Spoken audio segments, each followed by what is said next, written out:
It does look as though this is not the red wave, not the Republican wave, not the wave Donald Trump had expected. And voters have have indicted the Republican Party. Biden is set to give a speech in the next few minutes. His party doing better than the polls had predicted before the election. While the press and the pundits are predicting a giant red wave, it didn't happen. Control of Congress still undecided. And in Arizona and Nevada, the ballot counting continues, with Senate races too close to call. CBS News projects the U.S. House of Representatives is leaning toward Republican control. And it looks more likely that Republicans might just have 2 seats of a majority in the House of Representatives. That's a terrible night for Republicans. 80,000 more votes just came in. And there it is. There it is. Mark Kelly is the projected winner in the Arizona Senate race. I understand we have some breaking news in Nevada right now. Look at this. The Senate race in Nevada is now less than 800 vote lead for the Republican candidate, Adam Laxalt. It's a dramatic shift. That is a dramatic shift. There it is. That's the check mark. Oh, wow. Catherine Cortez Masto, the winner of the Nevada Senate race. Democrats now have control of the United States Senate. They have not only defied expectations, they have defied history. This may be the moment that we discover that Donald Trump is not a kingmaker any longer. This is it. A true leader understands that it's time to step off the stage, and the voters have given us that very clear message. You go back to November of 2022, this was supposed to be a time of triumph for the Republican Party. The Biden administration was failing. The economy was failing, wars were raging, and the border was wide open. The 2022 midterms were supposed to be a time of referendum against the failures of the Biden-Harris administration. Experts expected a red wave where the Republicans would take back the House and the Senate. Donald Trump was on the campaign trail, endorsing candidates and trying to get people to come out and vote. It was a complete failure for the Republican Party, and many of the Trump-endorsed candidates lost their elections. It seemed that Trump's influence on the Republican Party was loosening. His court cases were piling up, his exit from the presidency was chaotic, and many leaders of the Republican Party began to distance themselves from him. The Trump era was coming to an end, or it seemed like it was supposed to be, but that didn't happen. Against all odds, Donald Trump won the presidency 2 years later in dominating fashion. Today, we will be analyzing the greatest political comeback of all time. I am tonight announcing my candidacy for President of the United States. Donald Trump's influence within the Republican Party has never been more complicated. He's still able to draw thousands and thousands of loyal supporters to his rallies, willing to wait hours to see him in person. President Donald J. Trump! That is a sizable part of the Republican base, but for now, it's not enough to win in general elections. This is certainly not the rollout I'm sure Donald Trump wanted for his announcement tonight. But, you know, it's also not the first time he's been totally detached from reality.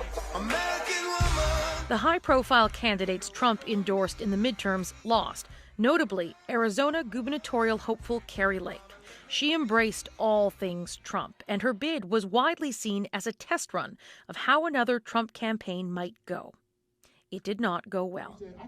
Resentment will get worse if Trump's support hurts or distracts from Republican Herschel Walker in the Georgia Senate runoff race next month.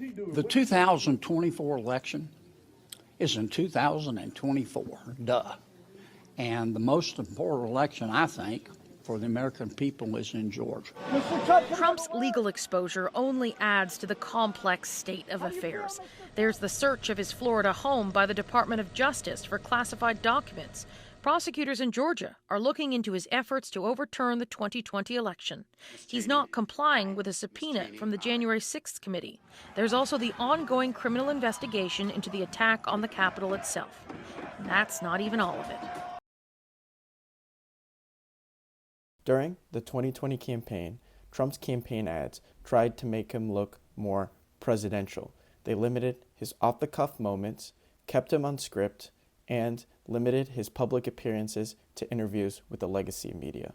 This was done in an attempt to make him more appealing to voters outside his base. But his aides completely forgot what won him the 2016 election. Trump is unique in the political space because of his off-the-cuff moments, because he can relate to the everyday American, and because he is who he is.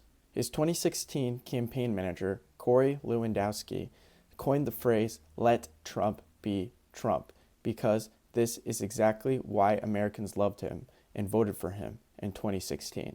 His 2020 campaign aides disregarded this, which brought out the worst in him. His only public appearances were interviews with the legacy media, where Trump would be on defense, showing only his combative side.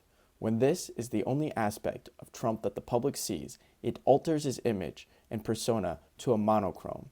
This became the only trait that voters associated with him, not the charisma, the relatability, and the leadership that Americans were accustomed to in 2016. As a result, this became a factor as to why he lost in 2020. Going into the 2024 campaign, Trump's image had been deteriorated. His favorability polling was extremely low, and Americans viewed him more as a combative rebellion rather than the everyday American who fought for them in 2016. Trump's new team, led by Susie Wiles, returned to letting Trump be Trump. The campaign set aim to emphasize the qualities that made Trump an American icon. His charisma, his people skills, his humor and personality were put up for display rather than just solely doing interviews with traditional media, whose agenda was to put Trump in as negative a light as possible, where Trump would have to play defense and be combative. While Trump still frequently did traditional media interviews, he also added layers to his campaign to highlight the other qualities of himself. He was doing multiple rallies across the country, allowing voters and local media to see for themselves who Trump really is, and he added a new layer of influence by participating in many podcasts with some of the biggest influencers in the world. This allowed Trump to show his more endearing side, which separated him from every politician really ever. This emphasized his outsider image and produced an image of him that was more layered, more full. Rather than just seeing his combative side, voters were now able to see the full picture of who Donald Trump really was. This, on top of the fact that Trump was actually addressing the concerns of the American people, which were the economy, the never-ending wars, and the border, helped Trump's favorability rise to an all-time high. When you let Trump's personality show and not just show these negative interviews of him, people like Trump. And people already like the Trump policies. So when you just add the actual personality of Trump to that and take away those negative aspects of people only seeing him as a combative, rebellious figure, then his favorability will rise. And that is what we saw. The lesson was clear. The more you allow Trump to be himself, the more voters relate and like him. This was a clear contrast to his 2020 campaign. Let Trump be Trump and watch him win. To move until we get the total ban on the total initiative relative to what we're going to do with more Border Patrol and more asylum officers. President Trump? I really don't know what he said at the end of that sentence. I don't think he knows what he said either. Look. With breaking news, President Biden has just announced that he is ending his re-election bid. Another post on social media from President Biden, because the big question after the president announced that he was going to step aside in this race was who exactly was going to step in. Mary Bruce, it seems like the president has an answer to that question on who he's endorsing here. Rachel, the president, in a tweet just announcing that he is offering his full support and endorsement for Kamala Harris to be the nominee of the party. After an embarrassing and a painful debate to watch, Joe Biden was forced out of the race by his fellow Democrats. It was clear that the president was not entirely there, often confused and senile in public, and the debate was just the cherry on top. Democrats could not hide it any longer. Trump was riding to a significant lead in the polls, and they truly cared about the president and his health. The president gracefully stepped down and allowed for an open primary for the Democrat voters to choose their candidate. That's not exactly what happened. Under a democracy in a party that ironically calls Trump a threat to democracy, the elites in the Democrat Party created what was essentially a coup against the president. There are some reports that top Democrats, like Nancy Pelosi, threatened the 25th Amendment against the president. After forcing Biden out, the elites had handpicked their own candidate, not allowing their voters to pick for themselves. This candidate was Vice President Kamala Harris, the most disliked vice president in history and the most liberal senator from her time in Congress, and the one responsible in the Biden administration for the border, which was a complete mess. Democrats were in shambles. Many disagreed with the pick.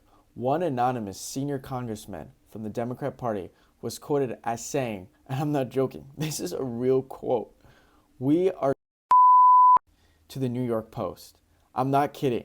That's an actual quote. There are even reports that Obama did not believe she could win the election and that he was upset with Hillary Clinton for endorsing her so quickly, which practically forced him to endorse her to keep party unity in the public eye. On top of that, the Democrats were gaslighting the American people. They knew that if they told the truth as to why they forced Biden out, the 25th would be invoked and Biden would be removed from office. He was senile and the party elites knew it, but it did not matter to them until he was losing.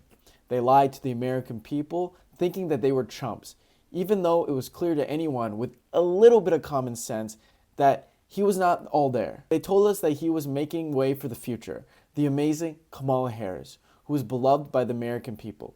Lies, lies, lies. But this highlights the issue of the Democrat Party.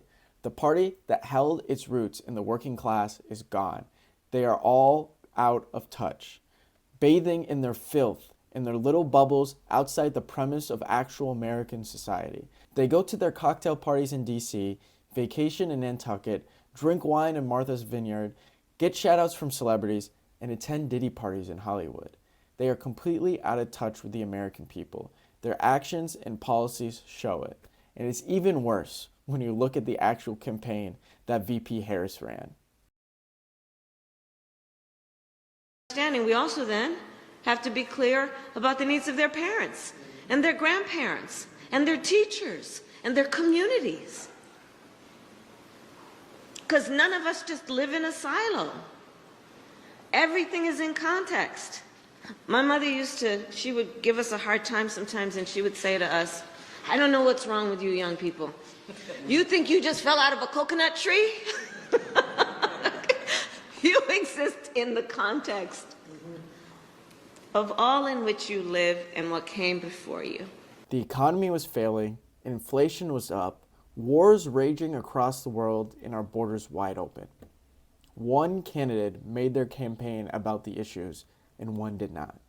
One candidate was doing interviews with anyone and everyone, and the other hid. The Harris campaign was a disaster. She barely did interviews with the media who was already attempting to get her in office. She did not differentiate herself from Biden or make any substantive position on any particular issue. Instead, she hid behind Trump. Her entire campaign was built off 3 messages. 1, orange men bad. 2, abortion. 3, men are evil. All of these messages were made to manipulate and fearmonger the American people into voting for her. She and whoever she surrounded herself with contracted the deadly disease known as Trump derangement syndrome, and they were set on trying to spread it. Let me ask you guys a question. If you had a friend who was constantly lying to you, even though it was clear as day that they were lying to you, wouldn't you just be offended that they assumed that you were so stupid that you would not pick up on their lies that are clear as day? That's exactly what Harris did to the American people.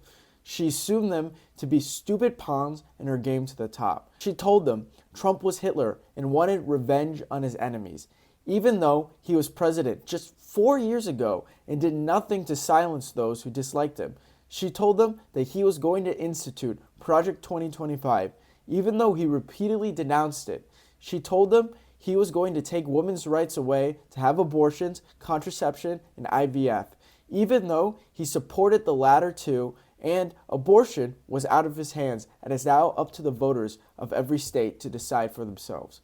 She ran her campaign on lies because she thought we were all so stupid that we would fall for it. Meanwhile, Trump was talking about the issues Americans actually cared about. He was doing 2 to 3 rallies every day, going from state to state, offering his plan to the American people. Despite all this, the media gaslit us into thinking this election was actually going to be close, when it wasn't.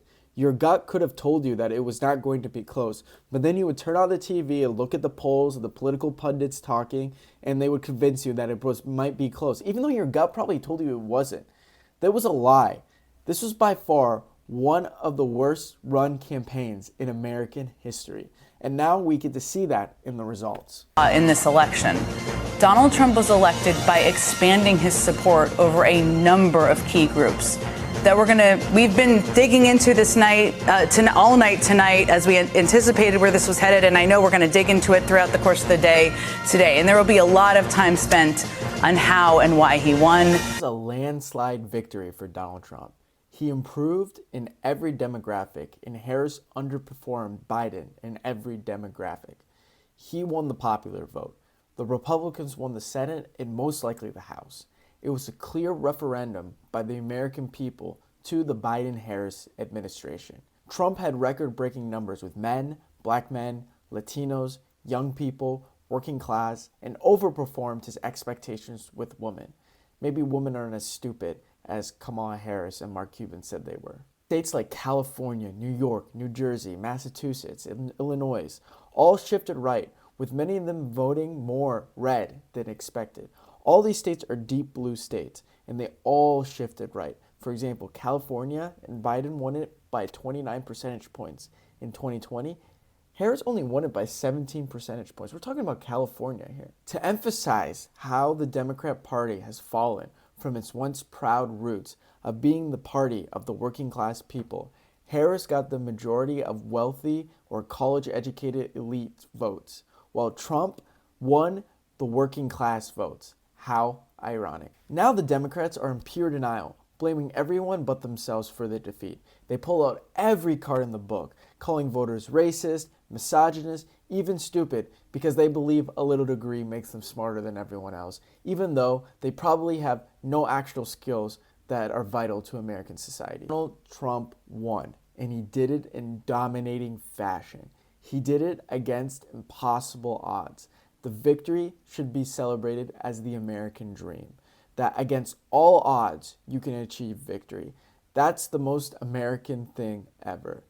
That's what you call a storybook ending, and that is how Donald Trump won the 2024 presidential election against all odds.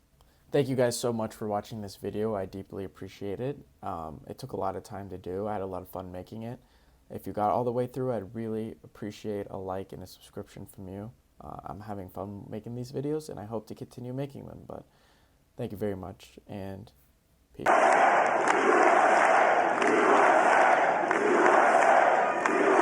Well, I want to thank you all very much. This is great. These are our friends. We have thousands of friends on this incredible movement. This was a movement like nobody's ever seen before. And frankly, this was, I believe, the greatest political movement of all time. There's never been anything like this in this country, and maybe beyond.